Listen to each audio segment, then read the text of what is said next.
Hello and welcome. My name is Ruijven. For the past several months, I've been producing videos reviewing Valheim mods. Some mods are very popular, some are very niche, and many have just been completely amazing and worthy of showcasing the talents and hard work of their creators. As I continue to make mod reviews, I am starting this new series showcasing how I customize my Valheim experience on a dedicated server for myself and my two kids. Follow along as we go through the ins and outs, the whys and why nots, and some different gameplay with a 7 and 10-year-old and their old dad, well, me. Before we get started, there are some major influences that determine what we keep and what we don't keep on our server called Valheim.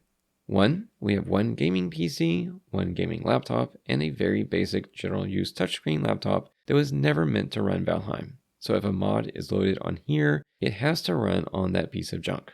Sometimes we find some really great mods, but then we just don't use them that much. They get removed, but that doesn't make them bad, just not for us. And 3, remember that I am enticing my young children to play Valheim as a team, and you may see some mods or abilities that make it much less survival, but more fun. And fun is key. So without further ado, here are my mainstay mods that have found a mostly permanent home on Valheim. My big 3 that really drives the content creation and progression on our server are Thursday's trio of Monstrum, Armory, and Warfare, Marketplace and Server NPCs by KG, and EpicLoot, which I have not yet shown in a mod review.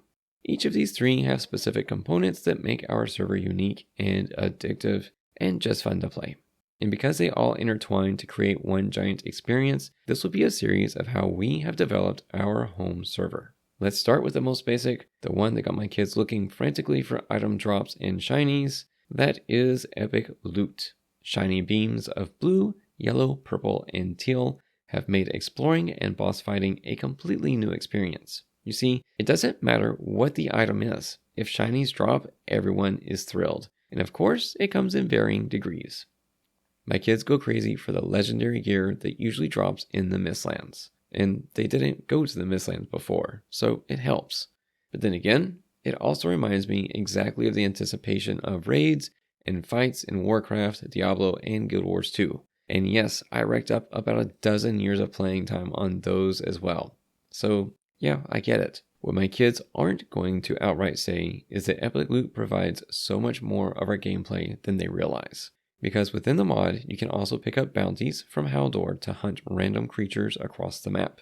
And with a config add-on from Thursday's Discord, I was able to add on some monstrum enemies as well. This is only one component that helps with map discovery because they do show up anywhere and everywhere, explored or not. Another component includes the treasure maps, but for now, we are satisfied with just the bounties. There's also an Enchanting Table to upgrade weapons and armor, and of course, my kids want all legendary teal everything.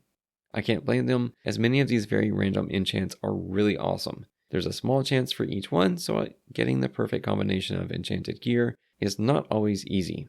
Well, almost never. But there is a way to modify the enchants, and that does get expensive. Because I wasn't quite sure how to get enchanting materials in the beginning, I configured a few loot boxes to drop these enchanting components, as well as creating a gambling option for enchant materials through the Marketplace NPCs. See, it's just too easy to cross everything and intermingle all these mods. The one thing I should mention is that we use gold coins as currency for everything. Need some food? We're most likely not farming that. Just get some gold and go buy it. Need some temporary buffs? Yeah, same thing. Get your gold. Need some gold?